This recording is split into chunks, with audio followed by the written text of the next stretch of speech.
Hey everyone, welcome back to my channel. It's time for another reading from Papa's Comic Books and Coffee. Alright, let's see who decided to join us today. Well, it's the Justice League of America, number 105. Right there, from May 1973, 20 cents back in 1973. Today's reading is Specter in the Shadows. This is by Len Wein and Dick Dillon. As always, if you're interested in this book or any other ones, they are available on my eBay webpage, papas-comic-books. All right, let's see what we can do today. Justice League of America hereby elects Elongated Man to membership for life, with all privileges and gratuities, including the wearing of the signal device and possession of the special key, which permits entry into the satellite sanctuary, its library and souvenir rooms. It is hereby further resolved and acted upon that the Elongated Man shall receive a special commendation for his expert assistance in the case we have entitled on our scrolls, Specter in the Shadows. The roll call: Atom, Black Canary, Flash, Green Arrow, Green Lantern, Superman, and at long last, the Elongated Man. Welcome to the Justice League, Elongated Man.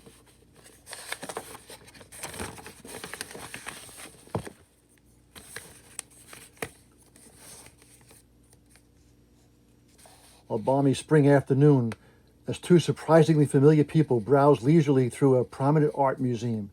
How beautiful, Ralph. Don't just adore Van Gogh? Oh, I don't know, Sue. Give me Goffin any day. All those paintings of tropic islands, lovely South Sea girls. Mr. Dibney, I choose my next phrase very carefully. Remember, you're a happily married man, and if you'd like to stay that way, you'll watch what you... Swoosh! Stunned, Sue Dibney staggers back as a handful of humanoid forms erupts into action. Don't know what those creatures are, but they're obviously not here to admire the decor. And if that isn't a cue for the Elongated Man to take an elastic hand, I don't know what is. Uh-oh, Lumpy, that's what you call your no-no? The signs say, please do not touch. But those signs don't apply to my touching you, huh? My first sinking in it as if the lunatic looter was made of bread dough. No change. That to silly putty. These creatures react to a punch like nothing I've ever seen. For heaven's sake, Ralph, look out. But before the ductile detective can respond to his wife's anguished shout, "Oof! These things may look silly, but they move as fast as the Flash, restraining my arms and legs, making it almost impossible for me to stretch." Helpless in the semi-humanoid's gooey grasp, the stretchable sleuth is battered about mercilessly, until his daring lady leaps to the rescue. "Let go of him, you little monsters! Let go! Harm one hair of his precious head, and I'll..." Ooh.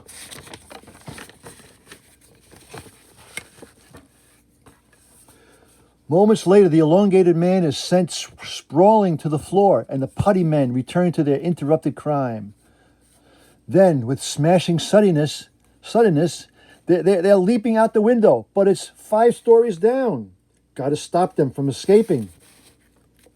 But by the time the dazed detective can stretch to the shattered window, they form themselves into one big ball, bouncing away from here faster than I could hope to follow. And seconds later, "Oh, Ralph, you all right? Do you feel embarrassed?" "Mostly. How do I explain being punched out by a half-dozen gooey gumdrops?" But that's not what really bothers me. What I want to know is, why did those characters leave all these priceless paintings lying around and steal only the frames? And from the way your mystery-loving nose is twitching, you won't rest until you find out. No, Sue. I have a feeling this case is too big for me alone. This is a job for the Justice League of America. What's that you say? Gentle reader, What is the elongated man doing with a Justice League signal device? For the answer to that question, we must turn back one brief week to a rolling country road, enjoying the rebirth of spring, and a sleek sports car leaping to the command of a contented Ralph Dibny. What a glorious day, Sue. Air's so fresh it makes me feel like Green Lantern. What are you doing here? Forgive the sudden intrusion, Ralph, but I have a very special invitation to extend. And minutes later, in a special satellite orbiting 22,300 miles above the Emerald Earth, since the Martian Manhunter's resignation, the JLA has been operating at less than full strength. It's high that time we voted for a new member. And you, Ralph, elongated man, Dibny, are it. Welcome to the Justice League, E-Man. Congratulations. I'm stunned, speechless. For the first time in my life, I don't know what to say. Well, all I can say is, it's about time.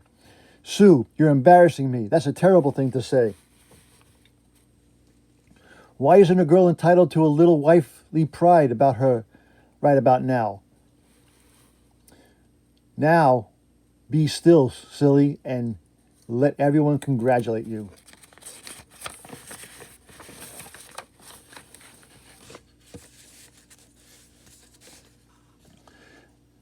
That's the way it was 1 week ago, but the atmosphere that pervades the JLA's satellite sanctuary now is heavier indeed.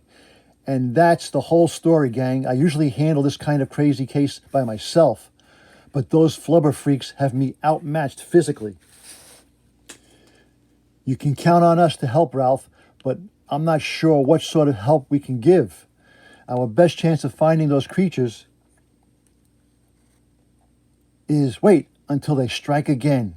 But that's something's coming in the Earth monitor.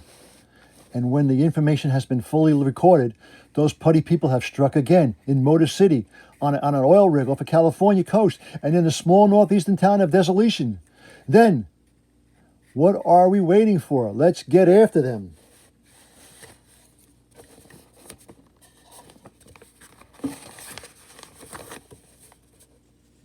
Motion carried unanimously, Superman. Why don't you and I take a quick trip to Motor City? California's my old stomping ground. Ralph, suppose the two of us tackle that end. Where all that's left us, guys, is I guess our assignment is Desolation, and I believe me, there was never a place more aptly named. Let's turn the page. Chapter 2, Specter in the Shadows. Desolation, an aptly named town indeed. Life is more than hard here. It is never-ending struggle against the very earth itself to pull something of value from its cold, unfeeling heart. Into the unsightly little scab of the land race three of the Justice League's finest, the Flash, the Atom, and the Green Arrow. As the saying goes, gentlemen, this must be the place. This is the place, all right. I lose my appetite just looking at it. But we're here to do more than looking, GA. Let's split up, hit those silly putty men from three sides. Okay, by me, Flash, if Green Arrow will give me a lift. Then hang on to your hairline, Half-Pint. I haven't had time to install seatbelts on this thing. I'll send you a postcard from the Putty Land, teacher. Sound a shrill whistle, a Green Arrow's goose-fetched shaft slices the valley air. Then a sickening squish as 180 pounds of 6-inch atoms sink deep into a quasi-human hide. E-Man was right. These things are made of putty. But that little piece of knowledge isn't going to do me a fat lot of good right now. My size and weight controls made me heavy enough to get into this mess. Let's see if they can get me out of it. The tiny titan closes his fist carefully, manipulating the control mechanisms hidden in the palms of his gloves. Then, it's working, increasing my size. It's squeezing me like a putty man's buddy, like a soap from a lathered fist. Wonder how the others are doing. Well, at least one of the others has found himself in a stickingly similar situation. I feel like Briar Rabbit and the Tar Baby, my arms stuck fast to the creepy-looking creatures. Hard as I try I can't pull out of it. So if I can't go back, I must just as well go forward, vibrating at such super speed that I pass right through this Play-Doh like pest. And what of Green Arrow? Let's swivel to a spot across the street and see. That idiot's army turned tail running back into the mine. I'll finish things quickly with an explosive arrow.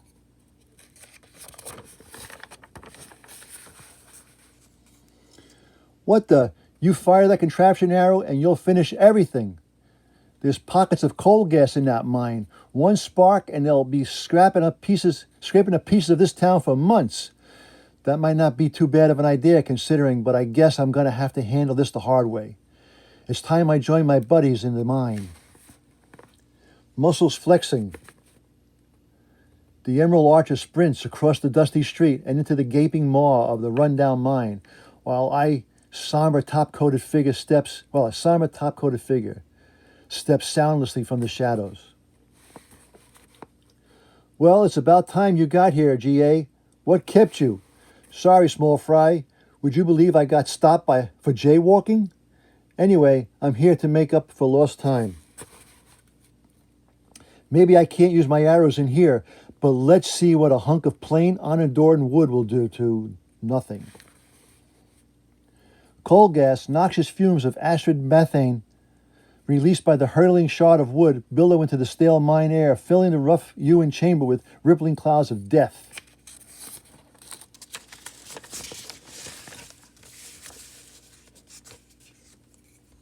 Swiftly the gas spreads, so swiftly that struggling JLAers are overcome before they can even hope to react.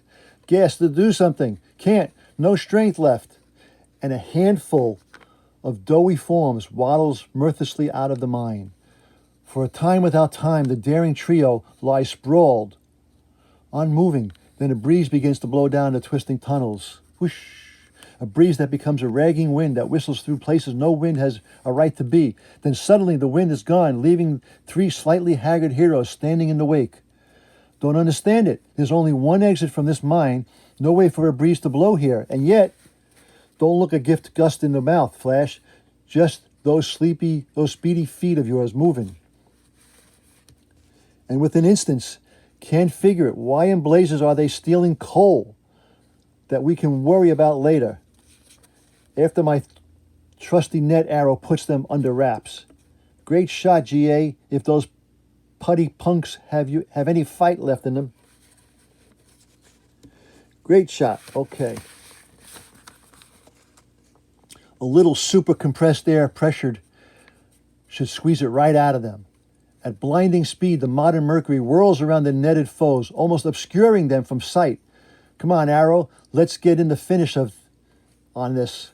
Wait, something's happening to the putty men. Suddenly, the bounds of Flash's super speed prisons are shattered as a great bubbleless shape takes to this azure sky. Huh?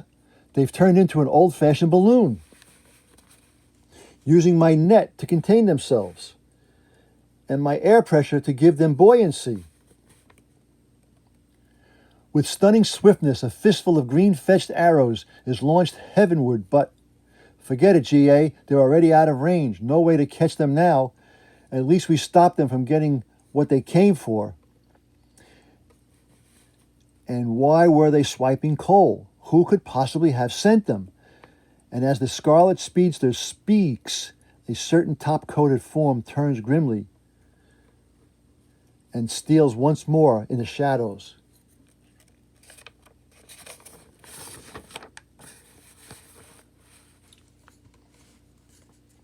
Motor City, automotive capital of a great nation, dreams are conceived here. Sleek metallic fantasies that pulse through the country's concrete arteries, the hallmarks of a lifestyle. Onto the city's largest car factory burst the Man of Steel and the blonde bombshell, Superman and the Black Canary. Chapter 3. Ours not to reason why, Superman. Ours but to win or try.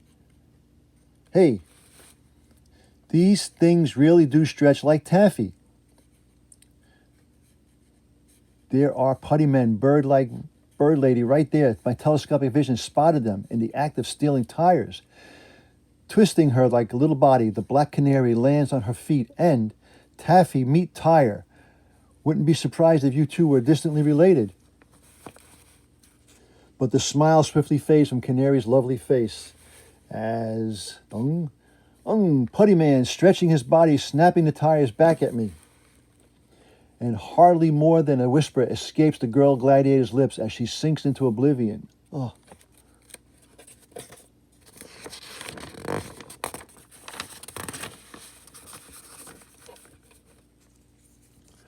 And elsewhere in the sprawling plant, too bad Batman isn't here. This is kind of action he thrives on. Still, Black Canary makes a rather attractive substitute. Wonder how she's doing. A short distance away, the subject of Superman's thoughts lies senseless, moving slowly and inexorably towards an impressive finish. While the only being who might possibly save her meets with an unexpected delay. They're down but not out, dropping empty auto bodies on me. Or is he the only being? A manufacturing plant is a complex construction of concrete and steel, completely enclosed from the outside world. How, then, does one explain the sudden wind that whistles through the structure, snatching a sleeping beauty from the pounding jaws of death? A wind that puts a reawakened Black Canary on her feet once more, while a certain Metropolis marvel regains his footing in spectacular style. Thanks, Superman. That blast of super breath saved me from becoming a very flat young lady. Huh? But I haven't used any super breath, Canary. If you didn't, who did? That's a question for a later date. Like after we finish this Putty Man.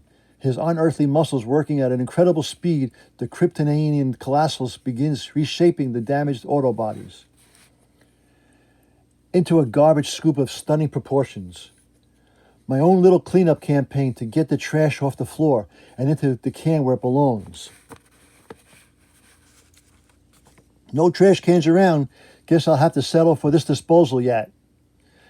Lay you odds these characters aren't even biodegradable. And before the Man of Steel can imprison the Putty Man more securely, why, they're oozing through the drain hole like toothpaste. Got to grab them before. Too late, they're gone. Into the plant's lead pipe system. I'd have to tear the place apart to find them now. It's okay, Superman. At least we stopped them from stealing the tires. Across the plant, a certain top-coated figure smiles grimly and turns away. Specter in the Shadows, Chapter 4. The California coast, 840 miles of low, sandy beaches and rock-dirt headlands, dotted by a handful of natural islands and a couple of man-made ones. Here and there, great oil drills pump murky black fluid from the depths of the sun-streaked sea, the lifeblood of a nation. A gleam of jade light and two forms come slicking through the humid Pacific sky. Green Lantern and the elongated man. Jackpot, Ralph. We found them. I claim first licks, GL. I owe these characters plenty from the last time we tangled. In your case, pal, tangled is exactly the right word. Blast, you should have known my power ring wouldn't affect pasty yellow Putty Men.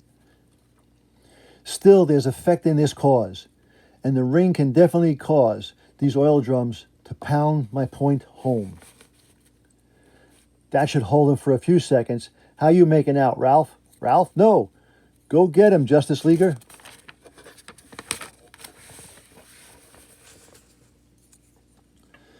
Time stands still as an anxious Green Lantern peers down into the violently frothing waters, waiting, until a simple doughy form bursts from the inky depths alone.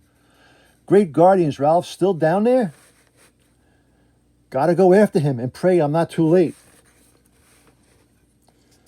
Like a jade javelin, the power ring paladin plunges beneath the waves, leaving a shadow Specter to continue his silent vigil. No trace of him, but the riptides are strong here. Could they have carried away Ralph's body? A field of golden seaweed, and I stumbled blindly into it.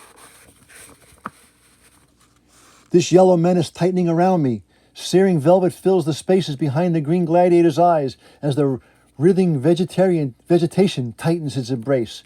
The undersea current ripples and rolls, and suddenly comes alive. But it is a life which gives life, as the swiftly swirling maelstrom pulls Green Lantern free of the greedily grasping growth and hurls him to the surface once more. Putty Man gone, not a chance of tracking them now. I couldn't even get that right. Poor Ralph. All this power at my command and I still couldn't save him. Who'd have thought the elongated man's first case with Justice League would also be his last? How will I break this to the others? In a moment, the Emerald Crusader is gone, and the mysterious figure who has been watching from the shadows turns away as well. Specter in the Shadows, Chapter 5. In the Justice League's orbiting headquarters, after Green Lantern has recounted the whole sorrowful story, I can't believe Ralph's gone. What will we tell his wife? We'll tell Sue what she'd want to hear, that Ralph died with honor and dignity, fighting for what he believed, and that we won't rest till the ones responsible have paid. Ping, ping, ping. That JLA emergency homing the signal, but I can't get a reading on the member. Who's sending it? There's a simple enough solution to that, Half Pint. Right, Green Arrow, let's trace those signals back to their source. And shortly a handful of gaudily costumed forms hurtles relentlessly through the stagnant air that hangs heavily over the sprawling swampland. The Everglades? What would one of us be doing down here? Let's go for a closer look and find out. We must be getting nearer, gang. The emergency signal is sounding off like a year's supply of fire alarms. Wow! Double wow! Shades of our old foe, the Queen Bee, a giant mechanical hive. The Putty Man must be drones of that thing, and they appear prepared to defend it. So what? We're just as determined to destroy it. Come on, let's hit it hard. Like an avenging tide, the Justice Leaguers surge forward into a pulsating wall of sticky pseudo-lit flesh. One of them, the hive, must manufacture these putty pests, but for what purpose? What could they hope to gain by their crazy crimes? Now is definitely not the time to play 20 questions, pretty bird. Save them for... Look out! No need to shout, Green Arrow. The lady is in the safest of hands. Who? The elongated man, but you, how? Like the archer said, Canary time for me to play Answer Man is afterwards. After we've finished the Putty Men, then let's get at it. My curiosity is killing me. Study and teamwork, the remarkable powers of Earth's greatest heroes put the extraordinary in use. An awesome emerald energy carves the yawning pit into the marshland floor, a pit swiftly filled to capacity at the irresistible urging of the fastest man alive, and fused forever shut by the Man of Steel's searing heat vision. Then, and only then, is there time for questions and answers. Why didn't you let us in on your Putty Man masquerade, Ralph? We were broken-hearted. Sorry, gang, but there wasn't time. The idea didn't occur to me till I had one of those characters underwater. I'm no expert on that hive, but I have learned a little bit. The sound you hear is the activation of the hive's self-destruct mechanism. A matter of moments, and this whole neighborhood will be in itty-bitty pieces. The only way to prevent the explosion is to defuse the detonator, but skip the buts, let's take the big gold blaster apart at the seams. But as the daring defenders bulldoze forward, there's an invisible force field surrounding it, stronger than ever. I can penetrate. That's what I was trying to tell you. There's no way to get into this gizmo. Believe me, I've tried. Maybe you tried, Ralph, but you didn't have help then. I bet you our combined power concentrated on a single spot will crack that field. But even so, the passageways in there are too small for anyone to move through. Boy, Ralph, do you have things to learn. And the elongated man's next lesson is quickly taught as his fellow JLAers combine their amazing abilities in a desperate effort to breach the hive's defenses, and to a small degree succeed. That's my cue. See you soon. Then, deep within the mechanical labyrinth, hummings growing louder. Must be getting closer to my goal. Suddenly, must have stumbled into one of the Putty Man production centers.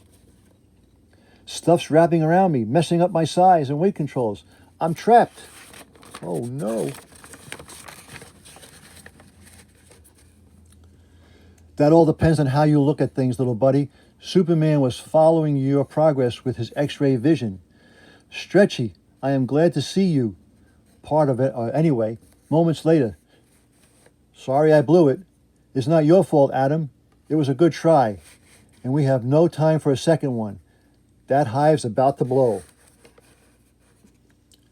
The distinctive sound should be familiar by now. It's a violent rush of wind whirling past the Justice League with stunning force, hurling them backwards and carrying the object of their anguished concern high into the sky, whoosh, to explode with a bang and whimper where it can do no harm.